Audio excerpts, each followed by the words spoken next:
মুসলমান, আজকে আমি আপনাদের সামনে যে বিষয় নিয়ে আলোচনা করব সেটা হলো কুরবানি। কুরবানি বলতে শুধু জানোয়ার জবাই করে দিলাম তা নয়। কুরবানি বলতে জানোয়ার জবাই করে মাংস খেয়ে নিলাম, লোককে খাইয়ে দিলাম তা নয়। কুরবানি জীবনের কুরবানি হয়, ছেলে মেয়ের কুরবানি হয়, মালের কুরবানি হয়, দানা টাকা পয়সার কুরবানি হয়, বিভিন্ন রকমের কুরবানি আছে। কিন্তু আমরা কুরবানি বলতে একটাই শুধু কুরবানি জানি, যেটা এখন সামনে কয়েকদিন পর আমরা করব বা কয়েকদিন পর আমরা জানোয়ার জবাই করব। ভাই মুসলমান, এটা হলো একটা কুরবানি। কুরবানি আমাদেরকে করতে হবে আল্লাহ এবং আল্লাহ রাসূলকে রাজি করার জন্য, আল্লাহ এবং আল্লাহ রাসূলকে সন্তুষ্ট করার জন্য, জাহান্নাম থেকে যেন বাঁচতে পারি, জান্নাত যেন পেই, এই জন্য আমাদেরকে কুরবানি করতে হবে। ভাই আমার, হাদিসে যদি দেখা যায়, কোরআনে যদি দেখা যায়, যদি তারিখের আপনি মুতালা করেন, পড়েন, তাহলে সাহাবায়ে কেরাম কিভাবে নিজের জান মালের কুরবানি করেছিলেন, সাহাবায়ে কেরাম নিজের জান মালের কিভাবে আল্লাহ তাবারাক ওয়া তাআলার রাহে খরচ করেছিলেন, এই সমস্ত জিনিস আমরা জানতে পারবো। ভাই শর্টে দু চারটা কথা বলবো আপনাদের সামনে, ওয়াজ বেশি আমি লম্বা করব না, কারণ আমাকে দুই পয়েন্টে আজকে কথা বলতে হবে। প্রথম আপনাদেরকে কিছু দেব আর দ্বিতীয় আপনাদের কাছ থেকে নিব। ভাই মুসলমান, আমি যতক্ষণ থাকবো মাঝে মাঝে আপনাদেরকে একটু করে কথা বলতে হবে। প্রথম কথা হলো যে আমরা কোন নবীর উম্মত, আপনারা সামনে থেকে বলেন তো, একটু বলেন, পিছনের লোকেরা বলেন, আমরা কোন নবীর উম্মত? একটু কথা বলবেন ভাই, আমরা কোন নবীর উম্মত? মুহাম্মদ সাল্লাল্লাহু আলাইহি সাল্লাম। এখন যদি আপনি না জানেন, না শিখেন, তাহলে কেমন করে হবে? আমার আপনার শ্বাসটা যখনই বন্ধ হয়ে যাবে, লোকজনে যখন কবরের ভিতরে রেখে চলে আসবেন, আল্লাহুস সামাদ, লোকজন কবর থেকে হটতে না হটতে দুইজন ফেরেশতা কবরের ভিতরে আসবেন। তিনখানা প্রশ্ন করা হবে কবরে। তার মধ্যে একটা প্রশ্ন হবে, মান নাবিয়ুকা, এই তোমার নবীর নাম কি, তুমি কোন নবীর উম্মত ছিলে? এরকম যদি চুপচাপ বসে থাকেন ভাই, উত্তর না দেন, তাহলে কিন্তু ওই পরীক্ষাতে আপনি ফেল করে যাবেন। আর কবরের পরীক্ষাতে যারা ফেল করে গেল, কিয়ামতের দিন প্রত্যেক জায়গায় তারা ফেল করে যাবে। এটা আল্লাহ রাসূলের হাদিস। এই জন্য একটা মুসলমানের জন্য দরকার, ফরজ জিনিস, যে নবীর ব্যাপারে জানতে হবে তাকে, নবী ইতিহাস জানতে হবে নবীর। আমরা কিন্তু মুসলমান জানি না। খারজা হোক, আমরা শেষ নবী মুহাম্মদ সাল্লাল্লাহু আলাইহি ওয়াসাল্লামের উম্মত, এরপরে আর নবী আসবেন না। হ্যাঁ, কিয়ামতের কিছু আগে একজন নবী আসবেন, যার নাম হলো ঈসা আলাইহিস সালাম, যার মা আছে, বাপ নেই, বিনা বাপে আল্লাহ তাবারাক ওয়া তাআলা তাকে তৈরি করেছেন, সৃষ্টি করেছেন। সেই ঈসা নবী আসবেন একদিন, কিন্তু ও নবী হয়ে আসবেন না, আমাদের মতন উম্মত হয়ে দুনিয়াতে আসবেন। কারণ আমাদের নবী তো শেষ নবী, এরপরে আর নবী হবে না। তো সেই ঈসা নবী যে দুনিয়াতে আসবেন, তো নবীর উম্মত হয়ে আসবে আমাদের মত। ভাই মুসলমান, তাহলে আমার আপনার নবী, নবী মুহাম্মদ সাল্লাল্লাহু আলাইহি ওয়াসাল্লাম, আপনারা সবাই জানছেন, মায়ের পেটে যখন ছিলেন 6 মাসের, বাপ দুনিয়া থেকে চলে গেছিলেন, নবীজি নিজের বাপকে দেখতে পাননি, ইয়াতীম হয়ে দুনিয়াতে এসেছিলেন। এবার 6 বছর যখন বয়স, মা দুনিয়া থেকে চলে গেলেন, মাও মৃত্যু হয়ে গেলেন। নবীজির বয়স যখন 8 বছরকার, বাবাও দাদু দুনিয়া থেকে চলে গেলেন। নবীজির লালন পালন করেছেন কে? চাচা আবু তালেব। ওই আবু তালেব ভাতিজার জন্য সুবহানাল্লাহ এত কুরবানি করেছেন, এত কুরবানি করেছেন, এত কষ্ট করেছেন, যে মক্কার বেঈমান শয়তান, মক্কার মুশরিকরা আল্লাহুস সামাদ এই দ্বীনের দাওয়াতের কারণে নবীর উপরে রাগ করে নবীজির সমস্ত বংশ পরিবার যতটি মুসলমান ছিলেন সবটিকে বাইকাট করে দিলেন। বাইকাট করে দিলেন। কেমন বাইকাট? এই শোনো, কেহ মুহাম্মদ এবং যতটি মুসলমান হয়েছে তাদের সাথে কোনো কিনা বিটা করবে না, তাদের সাথে গল্প করবে না, তাদের ভিতরকার কোনো মেয়ে ছেলে বা আমাদের মধ্যে তাদের ভিতরে কোনো বিয়ে শাদী চলবে না গো, এই ধরনের তারা বাইকাট করে দিয়েছে।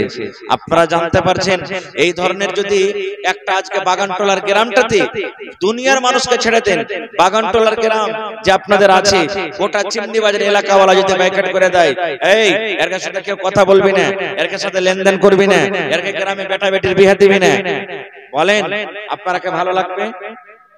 ভালো লাগবে ভাই? ভালো লাগবে না। কত পেরেশানি কত কষ্ট হবে আপনারা জানছেন।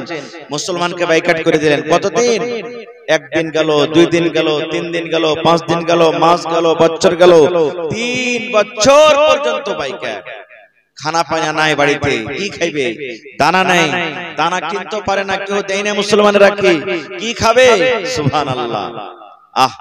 বাচ্চারা কাঁদছে, মা খেতে দাও, মা খেতে দাও, আর ওই বেঈমান মুশরিকরা হাসছে। ওয়াতি কে আছেন? চাচা আবু তালেব, নবীজির চাচা আছেন, কিন্তু মুসলমান হয়নি এখনো। চাচা মুসলমান হয়নি, এত কুরবানি। 3 বছর পর বাইকাট শেষ হলো। বলার উদ্দেশ্য হলো ওই আবু তালেব চাচা যখন মরবেন, দুনিয়া থেকে চলে যাবেন, এত কুরবানি করলেন, দুনিয়া থেকে চলে যাবেন। নবীজি খবর পেলেন আমার চাচার এখন শেষ টাইম, শেষ সময়। নবীজি চাচার কাছে গেলেন। চাচার কাছে যাওয়ার পর দেখছে মক্কার বড় বড় নেতা সর্দার আবু জাহাল, আবু লাহাব, আবু সুফিয়ান, এই ধরনের লোকেরা বসে আছেন। নবীজি চাচাকে যা বলছেন, কি চাচা জান, আপনি আমার জন্য এত কষ্ট করেছেন, এত তকলিফ করেছেন গো চাচা, বাবা জীবনে দেখতে পাইনি, আব্বার চেহারা কেমন, আব্বার মুখ কেমন জীবনে দেখতে পাইনি গো চাচা, কিন্তু আপনি আব্বার মতো আদর দিয়েছেন। মা ছোটবেলাতে দুনিয়া থেকে চলে গেছেন, মায়ের মায়া, মায়ের মহব্বত ভালোবাসা আমি পাইনি। মায়ের মহব্বত মায়া কি জিনিস আমি জানি না, কিন্তু তথাপিও আপনি আমাকে মায়ের কমি হইতে দেননি। চাচা গো, আমার জন্য মক্কার লোকেরা আপনাকে কত গালি দিয়েছে, আমার জন্য কত কষ্ট করেছেন, 3 বছর পর্যন্ত। সুবহানাল্লাহ। চাচা গো, আপনি আমাদের সাথে বন্ধু হয়ে থাকলেন, কায়েদ হয়ে থাকলেন, বাইকাট হয়ে থাকলেন, গাছের পাতা চাবিয়ে চাবিয়ে, গাছের ছাল চাবিয়ে চাবিয়ে আপনি 3টাকে কেটেছেন, এরকম কষ্ট করেছেন। চাচা গো, শেষের বেলাতে আমি আপনার ভাতিজা শেষ নবী মুহাম্মদ বলে আপনি কালিমা পড়লেন, আপনি জীবনে নামাজ পড়েননি, জীবনে রোজা রাখেননি, জীবনে হজ করেননি। চাচা গো, যদি শেষের বেলাতে একবার আপনি কালেমা পড়লেন, একবার যদি কালেমা পড়ে মুসলমান হয়ে যান, আল্লাহ রাব্বুল আলামিনের দরবারে সুপারিশ করে, আল্লাহ রাব্বুল আলামিনের কাছে দোয়া করে, আমি আল্লাহর জান্নাত আপনাকে নিয়ে চলে যাব।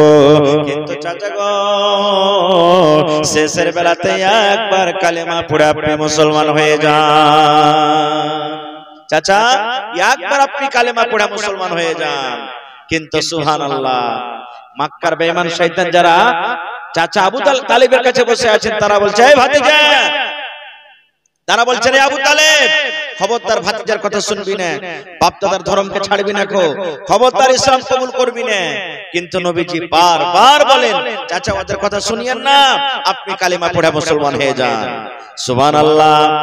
এবারে হযরত আবু তালেব কি বলছেন শুনেন, এ ভাতিজা মুহাম্মদ, ভাতিজারে, আমি জানি তোর আল্লাহ এক, আমি জানি তোর কোরআন সত্য, তোর কাছে আল্লাহর ফেরেশতা আছে, তোর দিন সত্য, ধর্ম সত্য, তোর চরিত্র আখলাক সব কিছু ভালো।